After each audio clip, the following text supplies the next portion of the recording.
For those of you who don't know me, I'm Mara Kaplan, and I have organized these 6 weeks of cooking classes as part of the Bracha Center to bring us together. And tonight we have a great cook with us in Kate. Kate is originally from the South, and she knows all sorts of things that us Yankees don't know. And she is going to share that with us. Tammy's going to mute us all. And if you have a question, either put in the chat that you've got a question, or, sorry, I can't do more than one thing at a time, or raise your hand using the Zoom feature for raise your hand, or for that matter, raise your hand, and because you're all on one screen, and we'll call on you, we'll unmute you and call on you to ask your question. And that being said, I'll have more announcements at the end, but Kate, this is up to you now. All right.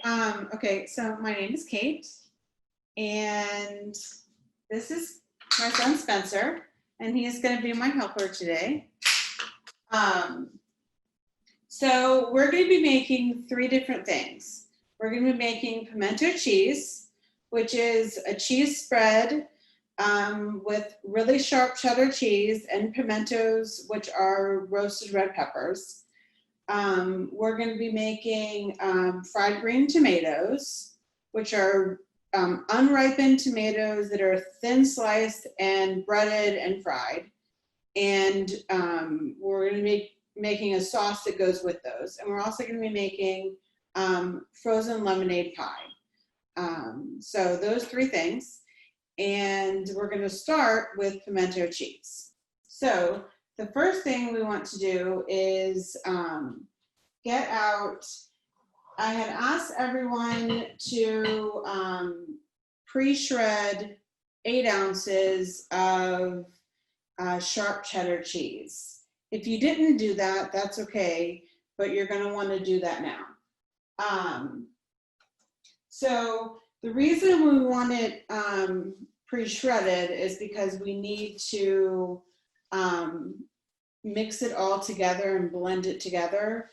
Now, you don't want to use the shredded cheese from the store that's pre-shredded because it has the anti-caking on it to make it not stick together in the bag.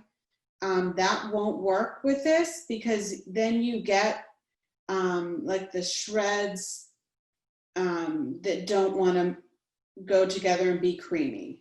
They don't stay. So the first thing that we're going to do is take our shreds.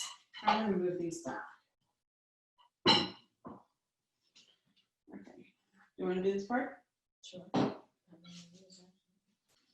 We're going to pull out our food processor because that was one of the things that I asked you guys if you're cooking along to have. So we're going to take our food processor because we need to cream the cheese. I'm going to dump that in there.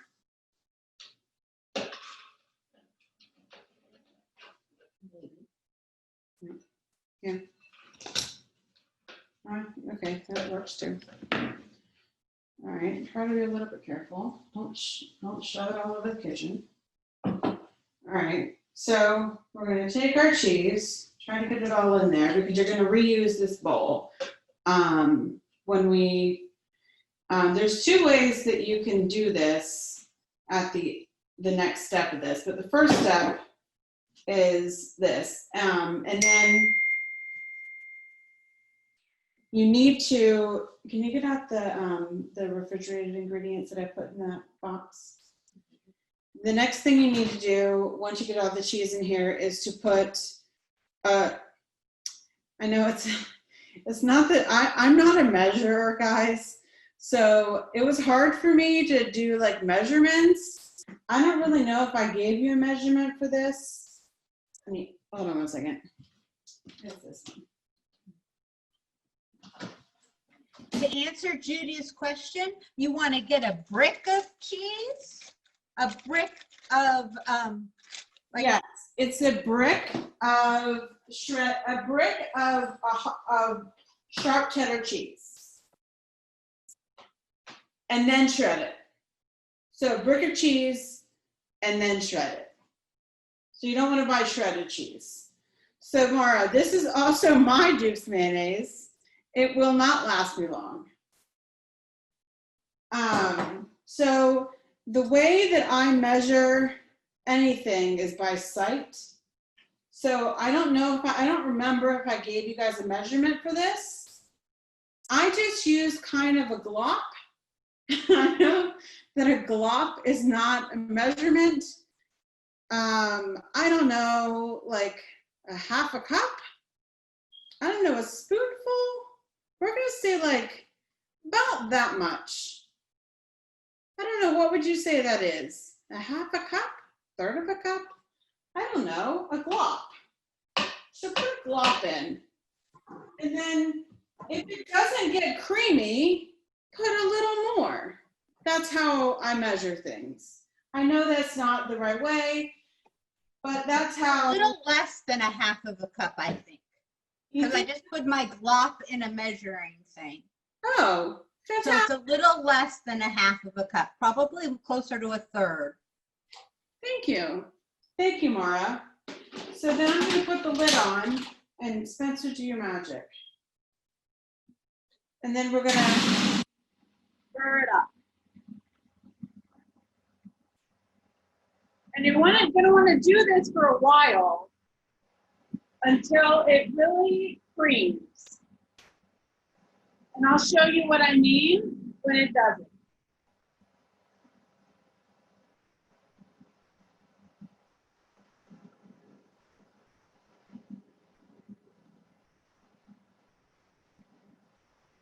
And the cheese almost changes color to like a light orange.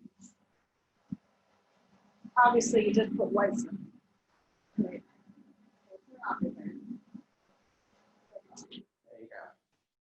All right, and you're probably going to want to, wait, I need more levers than that, sorry.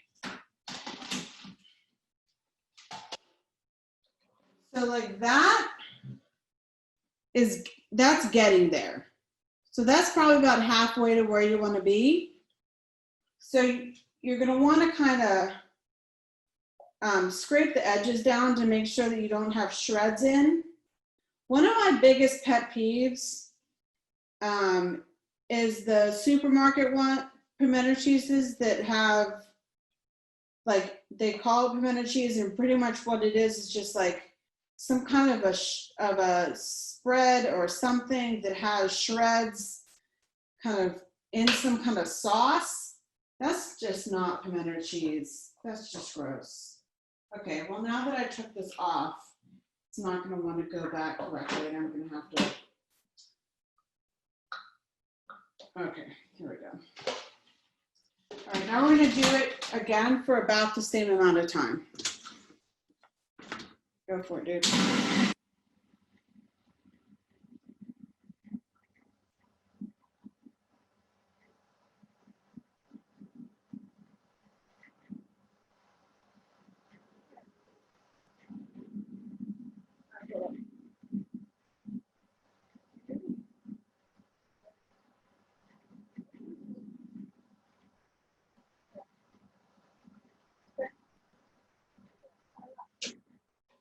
Okay, so the finish of what it looks like is that. Everyone see? So that's before you put the pimentos in. Now, you have a choice. You can either put the pimentos in here and burr them all up. Your cheese is going to turn pink. Or you can fold them in afterwards. That is the way that I go. If you rather, you can do it the first way. It really is a matter of your own personal, I guess, taste. the way that I do it is to fold them in.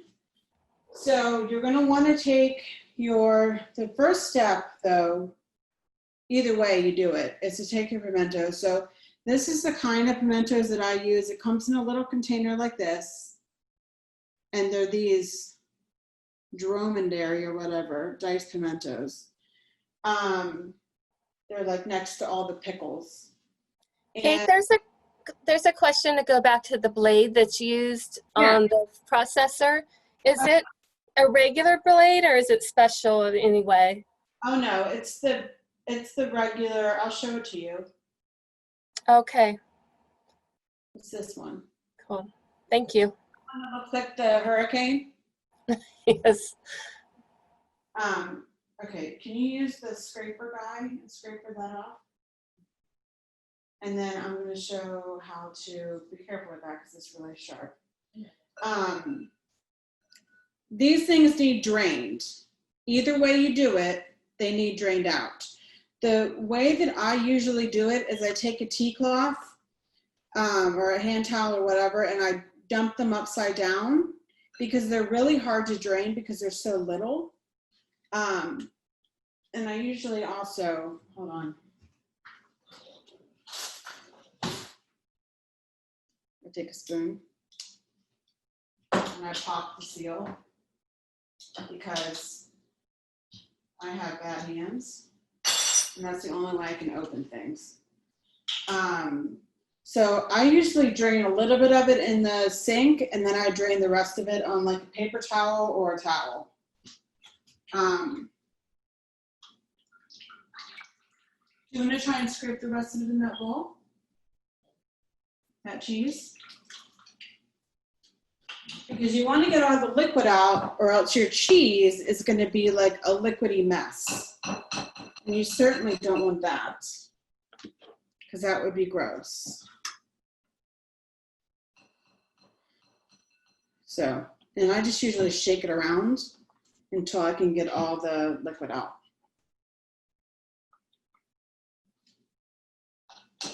And what I do is usually, truthfully, I usually double the recipe, which means I also double the pimentos. And sometimes I'll burr in half of them and fold the other half in. So it's really your call on how you do it.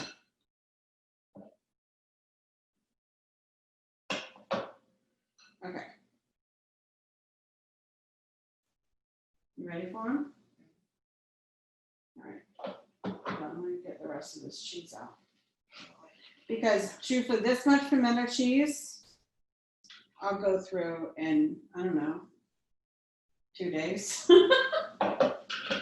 We're cheese people around here. Okay. Now, then you just fold them in. I'm going to stir them in. Like fold them like this. And then that's that for the pimento cheese. And then I refrigerate it so that all the flavors can kind of meld together. But before you eat it, you might want to take it out of the refrigerator just for a little bit so it can kind of soften up or else it can get really hard to spread. But I'll show you what it looks like once it gets all melded together. It still can turn a little bit pink, so don't be afraid of that. If that's what you were kind of afraid of in the beginning. How do you eat this? What do you eat it with? If you're Southern, you eat it on white bread. White bread. Like a sandwich? Not toasted. White bread, pimento cheese, white bread, eat it. I really like it on raw cabbage. I make like a raw cabbage roll up and eat it. Wow. I know, Spencer just gave me a horrific look. That's the way I like to eat it. But, you know, veggies, they're really good in celery boats. It's like kind of anything you would eat with a cheese ball. Like I said, you know, and I think spoons are good. So this is what it's going to look like at the end. So. Somebody asked, could you make a grilled cheese with the spread? Oh, yes, you can. Yes, you can. And it's delicious. Tamara can tell you that it's delicious. We did that once. And could you make it without pimentos, or is there a substitute for pimentos? Well, you could, but then it wouldn't be pimento cheese. I think I realized that after I asked the question. Right. Yes. Okay. What? What'd you You're say, good. Judy? She's the one who asked I the said, question I'm the one about who the asked. pimento. I think I realized that after I asked it and hit send was you probably wouldn't make it if you Right. didn't eat pimentos. You could make it with hot peppers. Oh. You could make it with like, I think it would be really good with hot peppers, like Oh. adding some like, you know, cherry peppers in there or something like that. I think would be good because I'm a hot person. Yeah. But if you're like not a pepper person at all, truthfully, it doesn't really taste like peppers. It just tastes, it adds a little bit of sweet zing to it. But it doesn't have like a bell peppery taste at all. Okay. So I don't know, it just kind of tastes.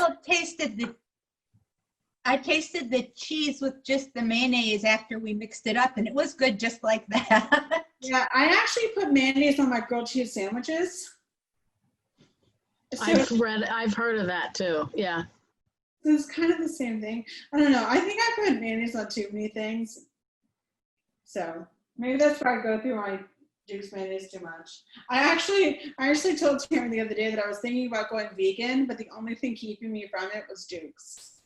So I just Googled it, by the way, and Dollar General in our area carries it, and Walmart, like you said.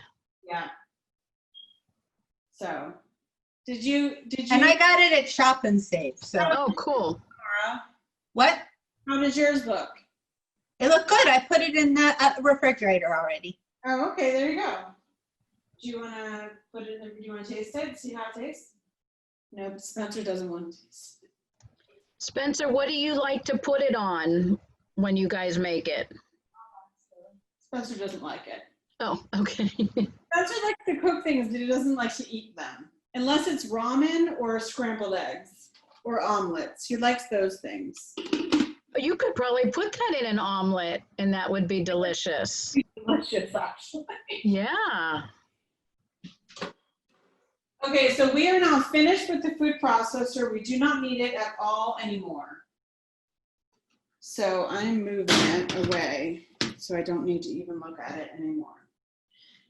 All right, moving on to the next thing. Yeah, go ahead. Where? Oh, in the fridge anyway. Okay, so the next thing that we are doing is fried green tomatoes. If you can't get it in there because I have this thing moved, then just put it down. You just slice tomatoes. The next thing we're doing is fried green tomatoes. So the first part of that is actually slicing the tomatoes. What we need to do is cut our green tomatoes. So green tomatoes. Hopefully no one purchased the tomatillos or heirloom tomatoes, which are those zebra tomatoes. That's not what we want. We want these, which are just hard, not ripe tomatoes. So we want to cut them. You're not going to want either end. And you're going to want to cut them into like less than 1/2 inch, like probably 1/4 inch slices. Okay? So. You want me to show you one? We don't want that. Ooh. That one got pink in the middle. We're not eating that one. Because it'll get mushed. The pink ones, If you cut into it and it's pink in the inside, it will get mushy. You don't want that. Skip that one. See, okay, that one is green in the middle, you're good. That one got pink in the middle, it will be mushy. If you like mushy, go ahead and cook it. If you do not like mushy like a normal person, throw it away. Or wait till it gets ripe and eat it in a sandwich. Okay. So you want to cut them about, you want to make them about that thin. But if they get a little bit thicker, that's okay. It's okay. Okay? Watch your fingers. Whoop, that one won't work. Well, because you need edges. So go err on the side of thick. You just make me nervous, that's all.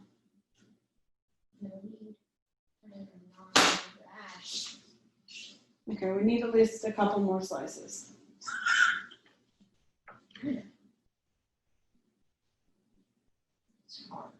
I know it is. Can I cut it in half?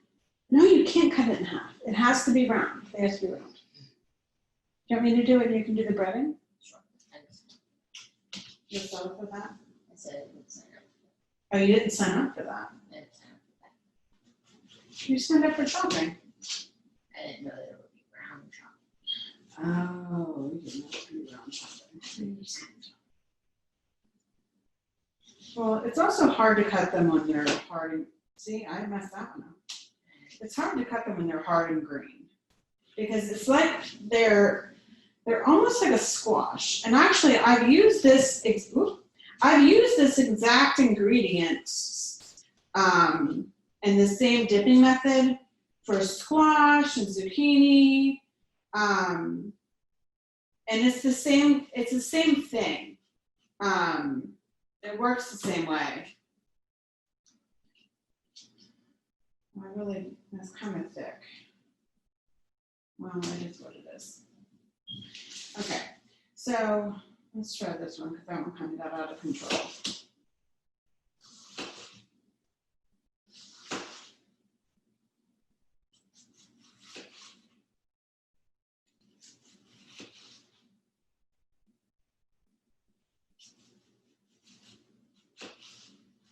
All right, that's good enough. Okay, so there's some. So I don't want to take too long doing all of this.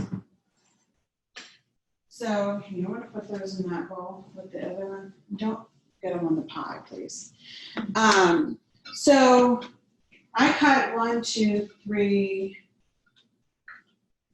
4, 5, 6, 7, 8. We have 9 slices that are about yay thick. Okay, so that's what a green tomato looks like. I don't know, some people have never seen a green tomato, which I just think is so strange, but then if you've never lived in the South, I think that it's just like some people have never seen, I don't know, lots of things, I guess, but if you've never had the opportunity to see a certain cuisine, I guess that makes, it makes perfect sense, because it's all regional. So the next thing we're going to do, first of all, I'm going to get rid of this green one, this pinky green one. The next thing we're going to do is set out we need 3 bowls. And these are going to be our dredging bowls. And so we need 3 bowls, and then we need, the thing about these is they take a lot of setup, but then once they're done, you're like, well, that was easy, but if you set it up right, then you get it all done, and it doesn't seem to take as long. But if you don't have it all set up before you start doing it, it's a disaster. So in our 3 bowls goes 3 different things. So the first bowl is going to be some dry ingredients, and the second bowl is going to be all of our wet ingredients, and then third bowl is some more dry ingredients. So in the first bowl is going to be a third of a cup of Wondra flour, so this stuff right here, and shoot, we're going, paprika. I put a little bit of cayenne in there. You don't have to, but I do. And salt. These things have no flavor. They don't. So you have to add all the flavor you want on them before you put them in the oil. So you need a third of a cup of the Wondra flour. So Spencer, third of a cup of Wondra flour, please. In there. While we have the Wondra flour out, we're going to put a third of a cup of it too in the last bowl, because it also goes in there. So a third of a cup in both the first bowl and the last bowl. They're both dry ingredients. Now Wondra flour it's called instant flour, and because I see that question. What it is it's a special flour that, oh, it's okay, Andy, if it's not perfect. Either one, the first or the last. The reason we use Wondra is because it is super, super fine, and it binds to the liquid really, really quickly. So on the front of it, it has like a gravy thing. Apparently, it's really good for making gravy. The back of it has 2 ingredients for saucepan gravy and white sauce. This is what we use it for. It was always a staple in our house. Oh wait, did you put both thirds in here? I need a third in here too. And you could use regular flour. That would be fine. You would just have to let it sit for a lot longer before you put it in the oil, so that it would adhere to the tomatoes.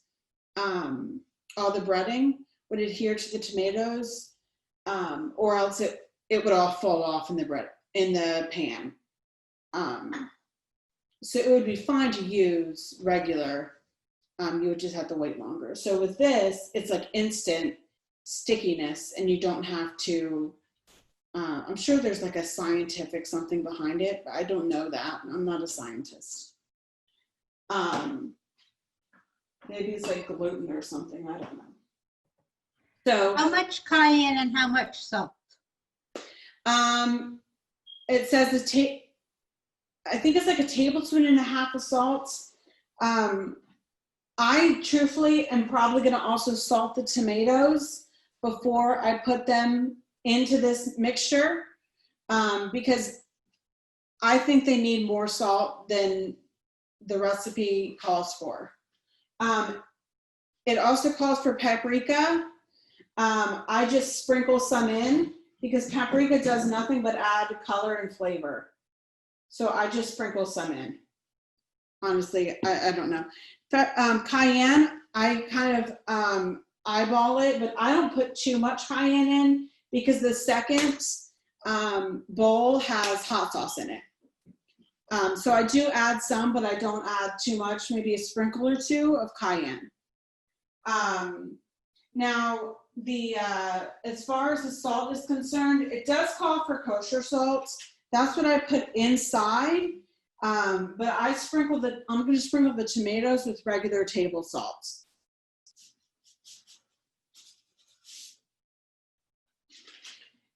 You're gonna want to use a fork or something just to kind of mix it around a bit.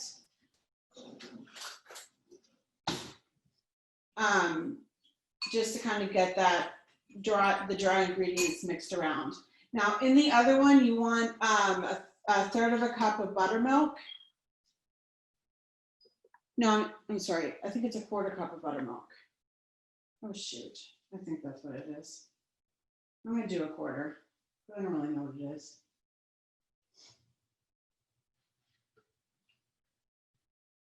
How much? That doesn't seem like enough. I'm gonna do another quarter, because I don't think that's enough. You guys have the actual measurements. I'm just eyeballing. I don't remember. So about a half of a cup, is that what you're saying? Yeah, that's what I'm doing. And then I just I'm putting hot sauce in. Probably about 2 tablespoons of hot sauce is what I'm putting in. You guys don't have to put that much. It really depends on your taste. Completely your taste. Buttermilk is not expired milk, honey. I understand that's what it looks like, but that's not what it is. And you need an egg white in here. So do you want to work your egg magic? Where'd you put that egg? Where did that egg go? We had an egg. Did you crack it? The third one? Yeah.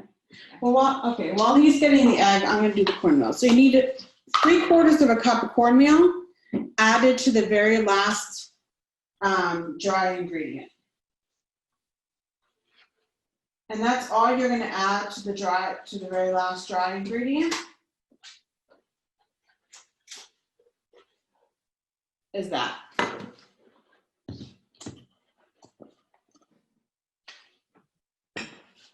And then you can use the same fork to kind of whisk that around.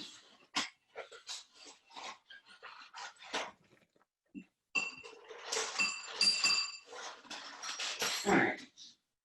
Can you just, can I do it real quick so that we can just put down real quick? So you only want the white of the egg in this. You don't want the yellow. If you get a little bit of yellow in there, that's okay. But you don't want the yellow, you just want the white.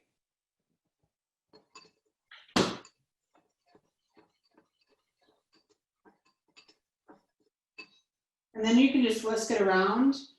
Do you want to get the whisk? You can do that. There's another thing.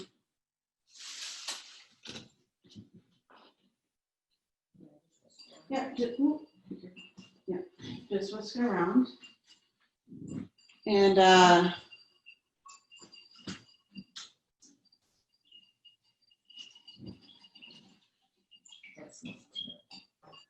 oh, how's the smell? Well, it smells like hot sauce.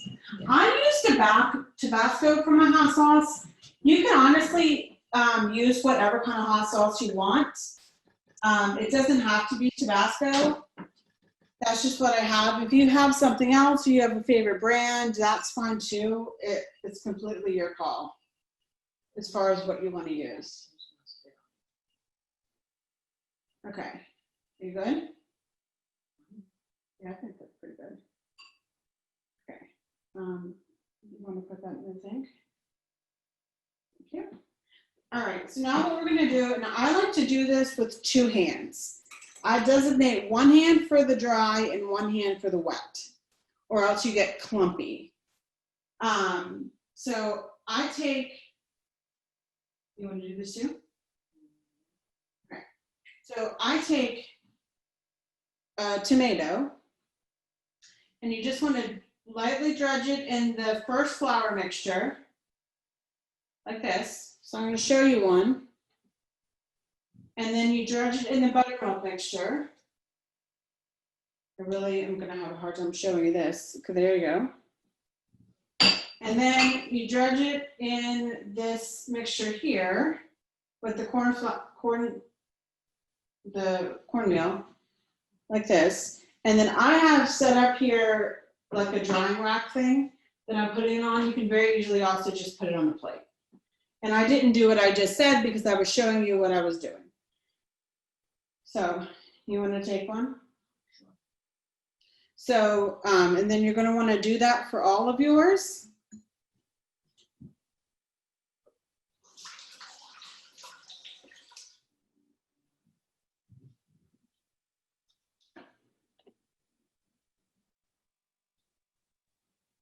Here, we'll take turns on this so that I can. You need one of these? Come on.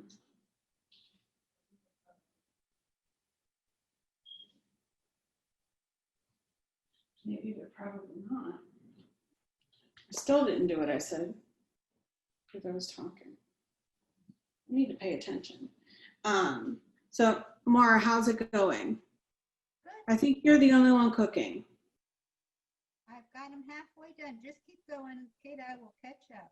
All right. Well, I think we are too. So what we want to do is while we have those kind of hanging out, what we're going to do is we're going to keep dredging, and then we're not going to turn our, the next thing that we're going to do is I have a thing of oil here in a pan. I do not use cast iron. You certainly, that's the best thing to use, but that's not what I use. And then I put about, I don't know, there's like probably about an inch of oil in my pan. Maybe not an inch, maybe half an inch of oil in my pan.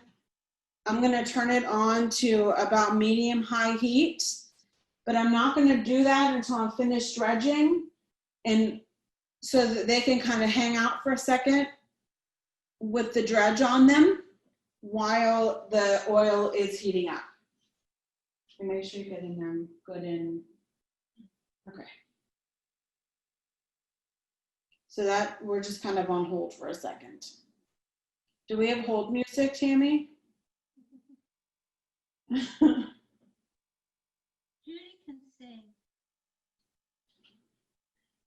No, it really doesn't matter what kind of oil I'm using. You just want kind of an oil that doesn't have a taste. I'm using canola oil,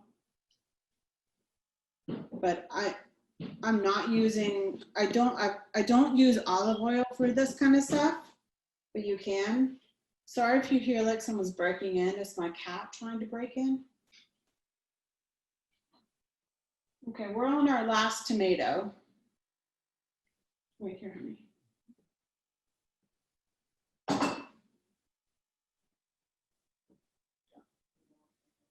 Oh, you want me to take this one? Oh, I wasn't trying to take it over.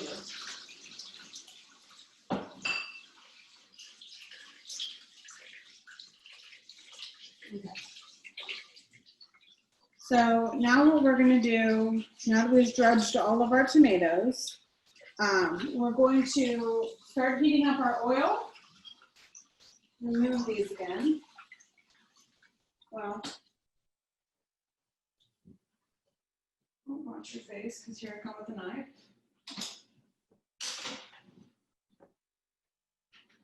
One second while I move these. I don't want to get oil on them. All right, I'm going to heat my oil up. Can you turn this please to high, like, and then like a little bit between high and medium. Thank you. And then while that gets hot, we're going to wait for a second. And when we know it'll be hot because we're going to take a little bit of our flour mixture, either one of them, the dry mixture, and throw it in the pan. When it sizzles, we'll know it's ready. That's how we'll know the oil is ready. Does anybody have any questions while we're waiting?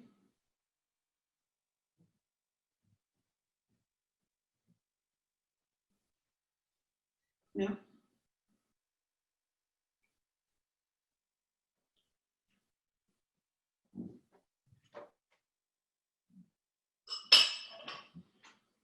the point of kind of letting these sit for a minute is just, we're just letting the breading meld together. Because I'm gonna move my computer here for a second. I'm gonna show you what they're doing. Because if you can tell, they're kind of, you can tell that they're kind of getting yellower. It's because that liquid is just like going into the breading, and they're getting more and more kind of together. Here, I'm plugging you back in. Okay.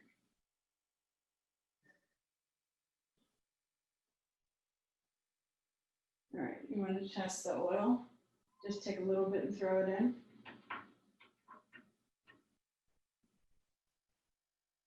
Is it sizzling? No, it just sat there. Okay. Well, it's ready because it just sat there.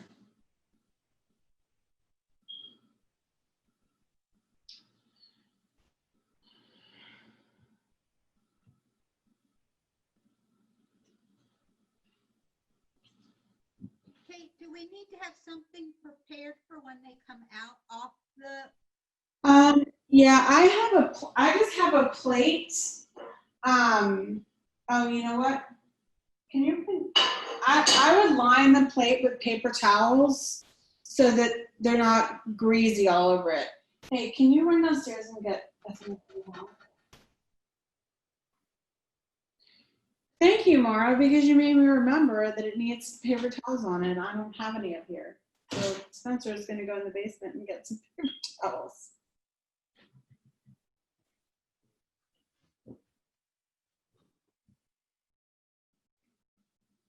See, that's what I mean. It would be a disaster if you didn't have something prepared. Do your boys like the fried green tomatoes? They don't like anything. Okay. They don't.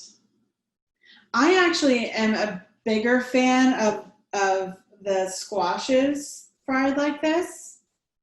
But this is more of like, I don't know, like one of those people point to this and say, oh, that's a Southern dish. So that's why I decided to do this instead. But I like yellow squash and zucchini done this way better.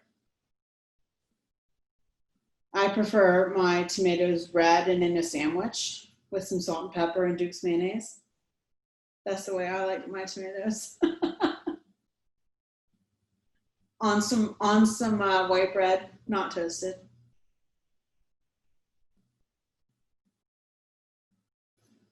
Did you find them, Spence? They're by the refrigerator. Okay, I think my oil is almost ready. Kate, Yes. when you do the zucchini and squash, do you change the recipe at all? Not at all. Okay, thank you. Mm-hmm. Sometimes I do it, and I usually do it in circles when I do those also. Yes. Spency? Hold on one second. Did you find him? Yep. Okay, it's ready for you to start putting them in. Do you want to do it or do you want me to do it? They're going to be hot and it's going to be.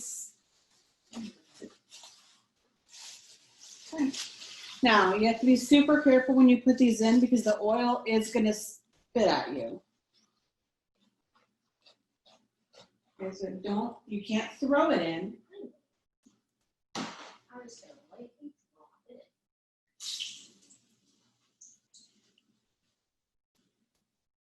You can put up to like 4 or 5, depending on your pan, in here at a time. You don't want to overcrowd it because you don't want the pan to get cold. Because if that happens, then obviously the temperature is going to drop and they're not going to fry.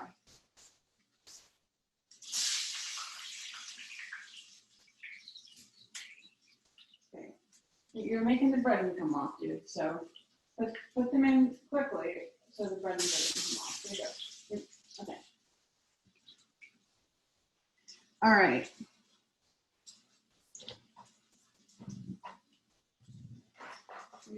Oh. Okay, so usually it's like about 3 minutes per side, but keep an eye on them because you don't want them to start to get overly brown on one side. Sometimes, depending on the oil heat, you might, not those, you might need to flip them more often. You can usually tell, here, I'm gonna bring you over here. You can usually tell when the cornmeal starts to get brown. Can you tell when they get brown on the edges? That it might be time to flip, or it might be time to kind of turn the oil down a little bit. If they're getting done too quickly. Sorry, you're not seeing it. Can everybody see that? Okay. Sorry, now you're really dizzy.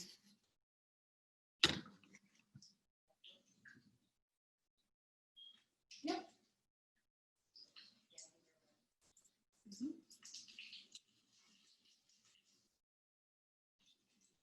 Perfect.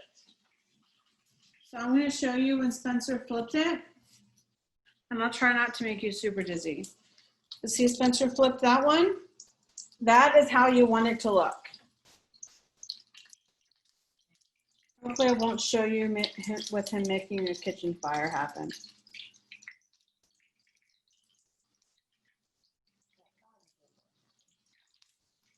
Well, try not to make it happen.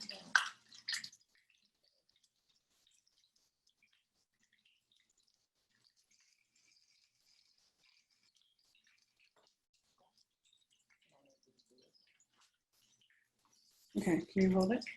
Sure. I know this isn't the best flipper, but mine melted yesterday when I was trying to do these.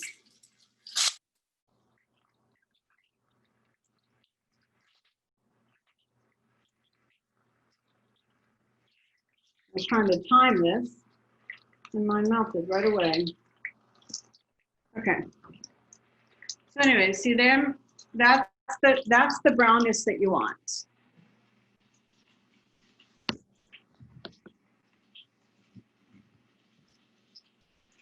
Perfect then. So, all right, that first one that you flip, Spencer, is done. Okay? So then that's all we're gonna do. We're just gonna keep on doing those. We have one more round of them.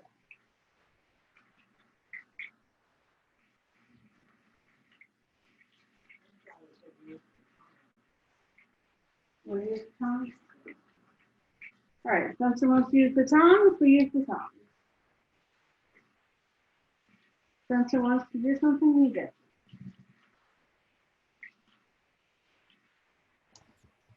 Spencer, you're awesome. You're doing a great job. Spencer's my little cook. You gotta do it quick. Just get on it. Shake it off though, because you don't want to drip oil on the stove. So Kate, if mine still aren't that brown, should I turn up the heat? I would turn up the heat if they're not that brown. Okay. Yeah, I'm sure it is. Yellow in the middle is fine. If it's yellow in the middle, usually it just means that we didn't get enough cornmeal all in the middle. And it might be that you didn't have enough cornmeal to get brown. Laura. Yeah. You want to move it over here?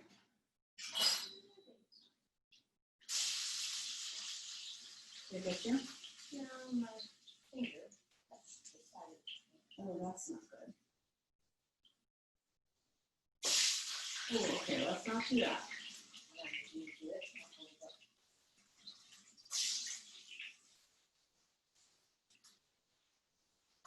You okay there? Did I get you? Okay. All right, all of ours are in.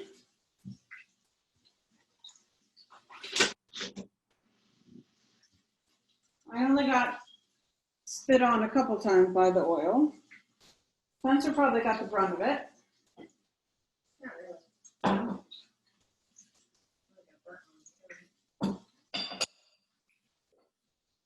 Make some attempt to clean up my mess as I go.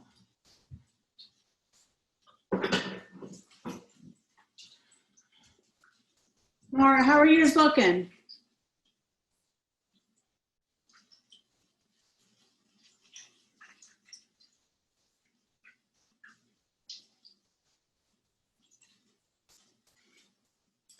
Just give me a thumbs up or a thumbs down. I'm still working, but go ahead, go on to the next part. Okay.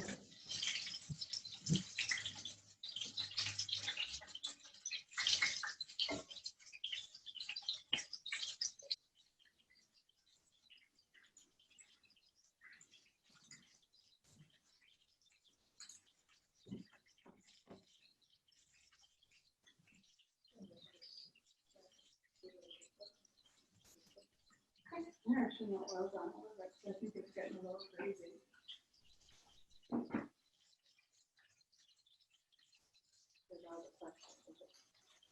It was a question. Yeah. Yeah, you can flip them.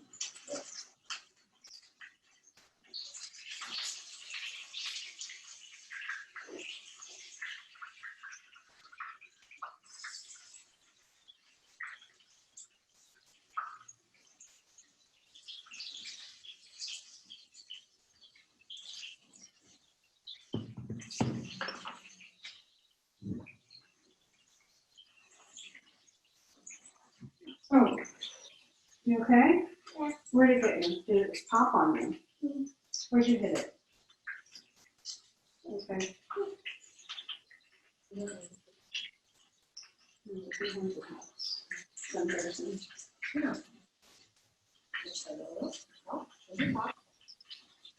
Nope, that's not hot. That thing? Yeah.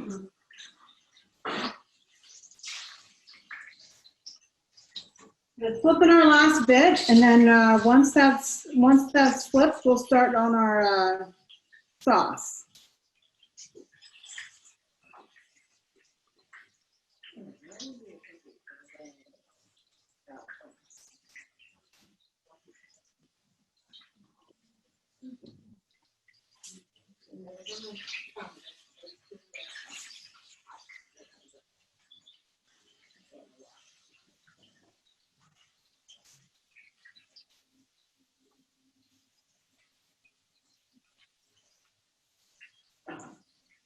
Because why are you running under cold water?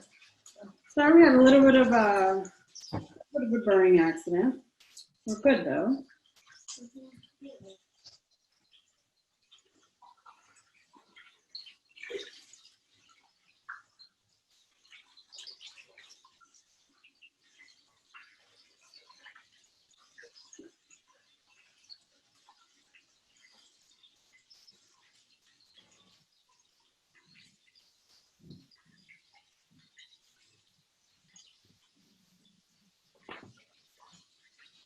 Okay, I think we're almost done. And one more second. And then we'll start on our remoulade sauce.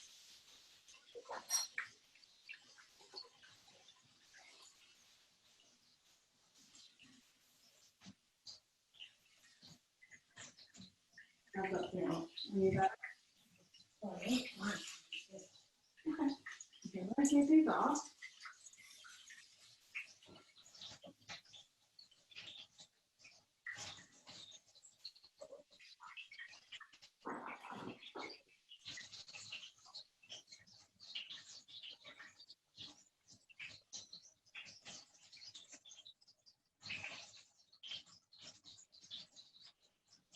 Okay.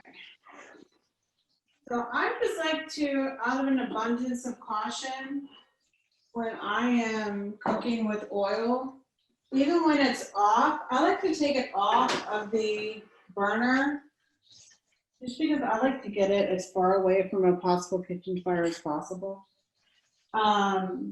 So this is the finished product of our fried green tomatoes.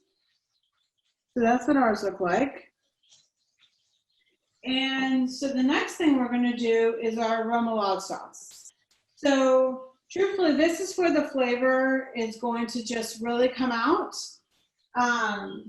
So we're going to take a bowl. You probably want a bowl about this big because you're going to need to whisk it up. It's not going to end up being this much sauce, but you're going to need a bigger bowl in order to kind of put everything there. You good? The first thing we're going to start with is Duke's mayonnaise. As every Southern recipe starts with Duke's mayonnaise. You're going to need, again, a good size glop. I think that I gave you the recipe and it said a half a cup. So we're going to use that as a measurement. So do you want to get us, what's this guy? I'm going to try to actually measure things for you guys. What measure is this? That's the third.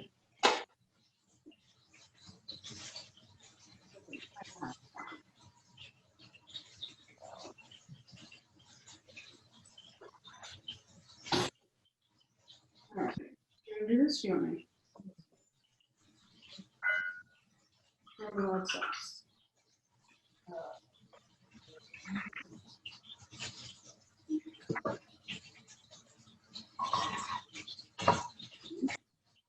You want to put it in the bowl? Okay. So the first ingredient is mayonnaise. You want about a half a cup of it. And then this is just like a dipping sauce. So I don't know that really any of this needs to be that precise. But you know, they have these things for a reason. And then we need, what did I put? We need 1 tablespoon, oh, there we go.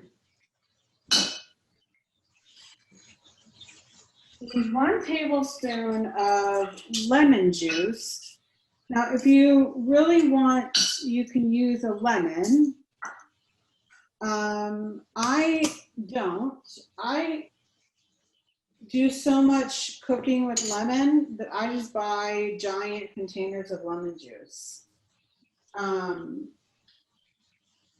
So that's just me. But you know, if you want to be fancy and use a lemon, by all means, use a lemon. So that's what I do. I just buy that. And then we want to have, you're still hurting. And then we want a teaspoon of Tabasco or whatever hot sauce you like. I'm just going to eyeball that because I'm probably going to put in more than a teaspoon because I like it hot. Like I said, completely your taste. If you want to leave it out, leave it out. It's totally fine too. And then it calls for Creole mustard or any kind of like a whole grain mustard. I'm going to be honest with you. I thought I had that. I don't. So I'm using good old French's mustard because I also thought this thing was a 6:30. So I thought I was going to have time to go grab it, but I don't. So that's all to say, you can use whatever you want. So as long as it's mustard of some sort. You really want the vinegar in it. If you have yellow mustard and you just want to add some mustard seed to it, you can do that too. You want 3 tablespoons of mustard of some sort. And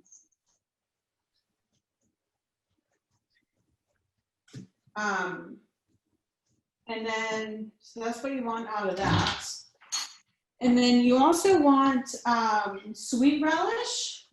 So sweet relish is not only pickles, it also has like other stuff in it too. What does it have in it? Well, sugar and red peppers. I don't know, some other stuff. So we're gonna use that. And you want a tablespoon of that, but I just use my tablespoon and it's all gross with that. So I'm gonna use something else, some other something. No, I'm not, because that's not available. So I'm just gonna use a spoon. Because as you have learned today, I'm not much of a measurer. Whatever. And we also are going to want a heaping tablespoon of horseradish. Now, the horseradish that I buy is this B&L stuff. Heaping to me is just a, I don't know, overflowing tablespoon. I have, it doesn't have to be, the horseradish is what makes this sauce to me. You certainly, if you're not a horseradish person, you don't have to use it. You know, that's completely your call. I think it needs it. There's lots of other dipping sauces for this dish. So if you want to use a different kind of dipping, if you like this dish but you hate this dipping sauce, for goodness sake, use whatever dipping sauce you want. I ate some today because when I timed it last night, I had some left over. I ate some today with mustard. They were delicious. And you also want, let's see, garlic. And the garlic that I use, where did it go? Oh, here it is. The garlic that I use is this stuff. It's roasted garlic by Spice World. Can you guys see that? You can buy it in like the produce section. I love this stuff. It's like my fave. And yes, I'm using the same spoon, and here's why. Because it's like almost gone. And I like it because it is already chopped up, so I don't have to worry, I don't have to do that. And it's so easy, and it's already roasted, so it adds a whole different flavor. Anyway, so what you want to do is you want to whisk that up together, and that's your sauce, guys. That's all. That's it. So I'm going to show you what it looks like when it's all said and done. Now remember, I put in bright yellow mustard, so it's not going to look exactly like other people's. It's going to be a little bit less yellow, and Creole mustard is not quite as yellow. It's still yellow, but it's not quite as yellow. This is what mine looks like. I don't know why it's so flippin' dark in here. Do this and do this. Mine looks like that. And that's a better view of my tomatoes. So that's what mine looks like. It is delicious. And so I'm gonna show you. So it doesn't drip off the tomatoes. But okay. See how the tomatoes are now white inside? They were green, but now they're white. So anyway, that's the deal. And that sauce makes those so good. So everyone's good. when you eat them, which is a good thing. And I'm so glad I salted those before I put them in there, because now they're so much better than they were. Anyway, yum. So that's that. All right. So, did you have the right kind of mustard, Mara? I did. So what does yours look like with the right kind of mustard? You know, since I had the wrong kind of mustard. See, it's much whiter. Yeah. It's sort of cream color. Yeah. It's kind of like a tartar sauce, sort of. So, but yeah. So that's that. Now, the only thing we have left to do is our pie, which is going to take a surprisingly no amount of time. You guys are going to be like, oh my gosh, we still have a pie to make. But then you're going to be like, oh my gosh, that pie takes 2 seconds. How is that even possible? It's a pie. So, I'm going to put these aside. And I know what I'm having for dinner. And, okay. Get these things out of the way. Goodness gracious. Okay. Now, I'm getting a bowl about this big, okay? I'm gonna get out my 2 pie ingredients.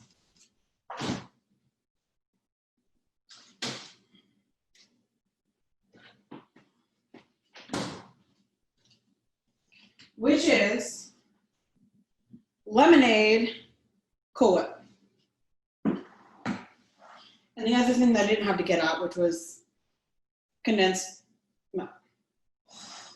Now, what you're going to want to do, now I already have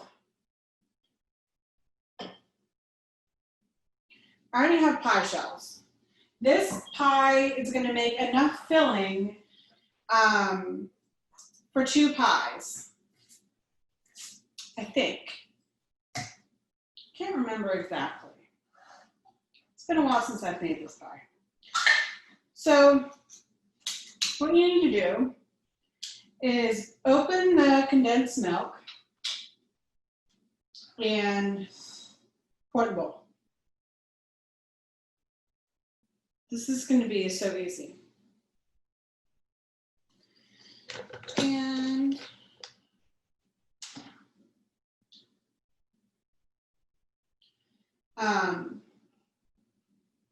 so you pour the whole thing of condensed milk in the bowl.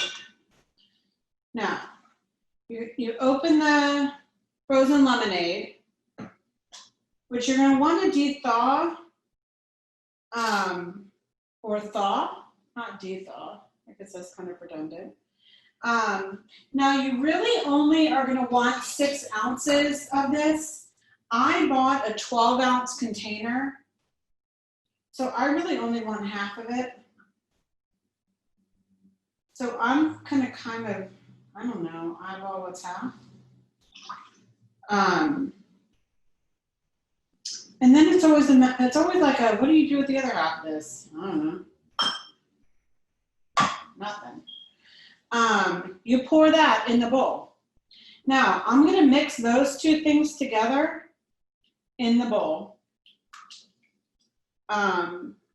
because it's going to be easier to mix those together while it's just those 2 things. Okay? So you mix those together. Now, if you want to be fancy and put in here lemon zest or lime zest, if you're doing limeade, because you could do limeade on this, because I've done that before. You know, you can do that. I'm not, I'm simple. But if you want to be fancy, you can be fancy. Whatever floats your boat. And then you're going to take this container of Cool Whip. Maybe this doesn't make enough for 2. Can't remember. Like I said, it's been a second since I've made this. And you're going to open this up, and you're going to have to be really,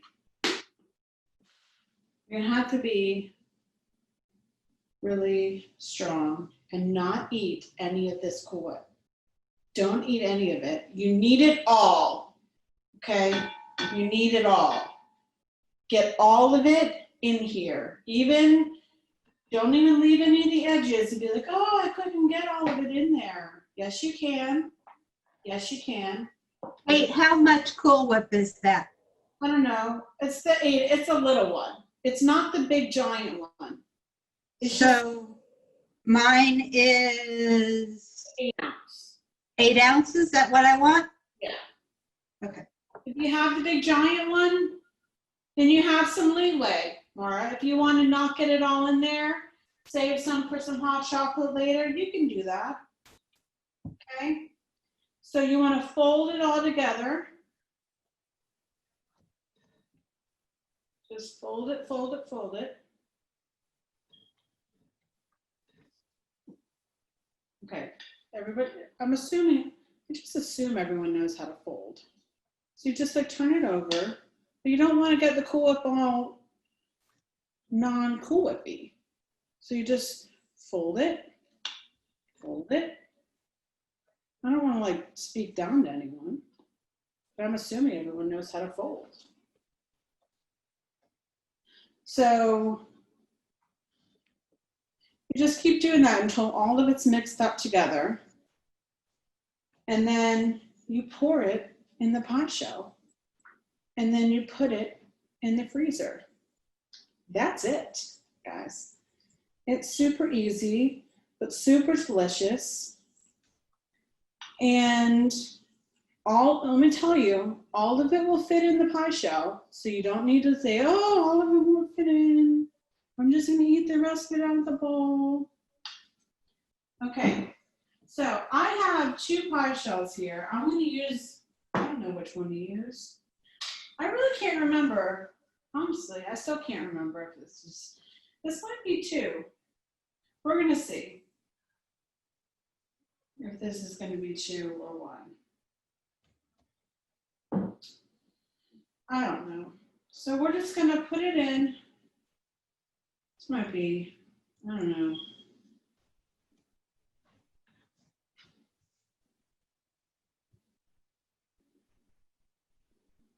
All right. So here's the pie.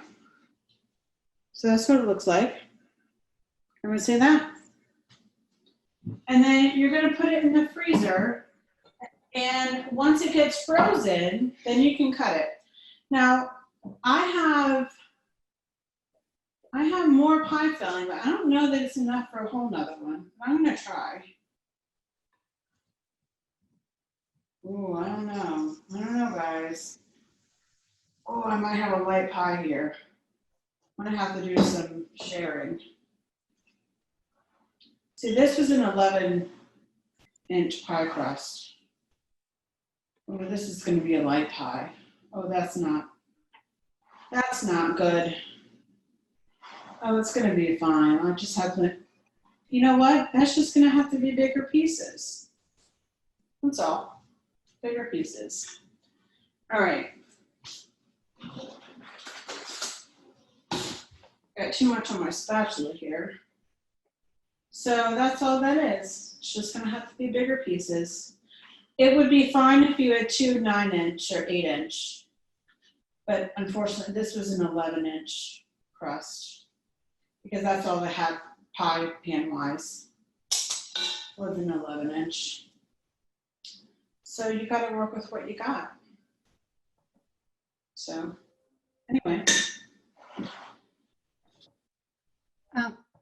Kate, how long does it take to freeze? Well, so that's the finished pies. I would say overnight. That's disappointing. Isn't that disappointing? And if you really, I mean, if you have anything left over, you could totally taste it right now.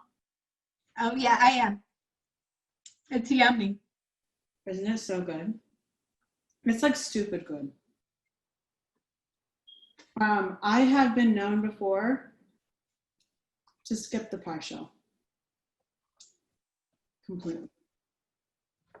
And yeah, I thought it made enough for two. It does. Well, sort of. Mine sort of did. Anyway, that's my show, guys. That's all I've got. Well, thank you, Kate. You're welcome. Does anybody have any questions? I volunteered to take the lighter pie for the sake of everyone. You can come over and eat it, Tim. You can't take it though. All look delicious. Thank you. I'll take Spencer for my assistant. Oh, he burned his hand. He's taking a break on the couch. Oh, he burned his hand. Yeah, he hit it on the side of the thing, and I think when it got close to the hot oil, it was like too hot for his little birdie skin. So he's taking it.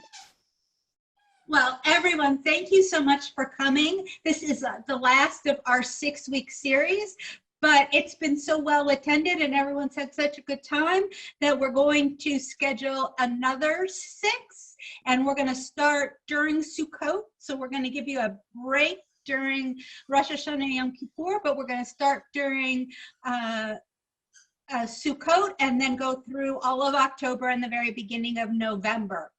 If anybody is interested in doing one of the classes, email me and let me know, and because we're going to try to get 6 different people to do it. So if any of you have a very favorite recipe that you can do in an hour and a half, email me and we'll sign you up.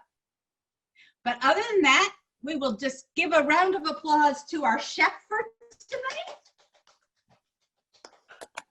And I am going to go have dinner with pimento cheese and fried tomatoes. Thanks, Kate. Thanks, everyone. Have a Bye. good evening. Thanks, Thanks, Kate. Kate. Bye. Bye-bye.